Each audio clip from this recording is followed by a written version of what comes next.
Okay, Shabir, perhaps because of the audience, a majority being Christian, a lot of questions are related to you. And I'll read a few questions that I feel are somewhat related. It has to do with conversion. This one is actually for both. How do you make peace with those people of your faith, Muslim or Christian, who choose another religion? Muslim to become Christian and Christian to become Muslim. And related to this, if a man born in a Muslim family arrives at the age of 18 and wants to change their religion, what does the Sharia law say about this? And then there's others as well that have to do with the conversion from one religion to the other, and why are there Christians in prison if Islam is a religion of peace? How can you say that Islam is peaceful if we see Christians in prison in some of these countries? So if you could respond to those questions, and David also just briefly on, because this one is asking for both. Sure.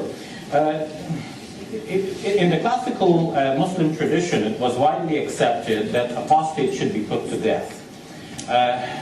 Some scholars made exceptions for women, and that the Hanafi scholars, for example, said that though the men might be or should be killed, not so women. And that shows that there is not, this difference of opinion among great classical scholars shows that there is no clear injunction either in the Quran or accredited to the Prophet Muhammad, peace be upon him, in an authentic saying of his that would lead to the conclusion that the apostate must be put to death. So how did that become such a widespread belief among Muslims?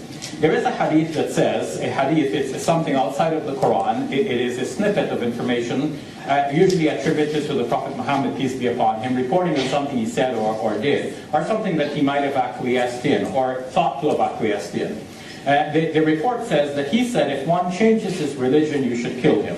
But the wording, now a response from myself and some others who are looking into this in our present context and find it abhorrent that you're killing a person because he changes his faith, what we would do is we would say that this hadith it cannot be taken or it cannot be concluded from this hadith that the apostate should be killed, because this hadith is quite general. If any person, whether a person reneges from Islam or reneges from another faith, would fit this description if a person changes his religion. We would look at the other part of the hadith which says, and he leaves his community, he abandons his community. And what this seems to imply is that in the time when, if this was actually said by the Prophet Muhammad, peace be upon him, to begin with, it would mean that at the time when every man was a soldier at war, could be called at any time to defend the Muslim populace, he then knew the secrets of the Muslim military, because he was potentially or actually a soldier of war. In that case, if he joins the enemy, it will be like today's equivalent of one of our army personnel having beer with a soldier from the other side, from one of our enemy armies. That would not be acceptable. He might be charged with treason. And of course, in ancient times, people were treated very harshly for things like treason. But looking more broadly, we would say that the Quran shows that there should be no compulsion in religion. The second chapter of the Quran, in the 256th verse, says La ikraha fi din, and the wording is put such in Arabic that it negates in an absolute way. There is no compulsion in religion. This means absolutely no compulsion.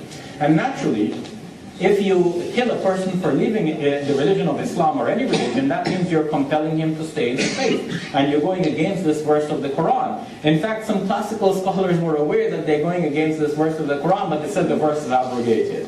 But we would say the verse is not abrogated, it still holds, and you cannot force a person to stay in the faith. Anyone is free to stay or leave.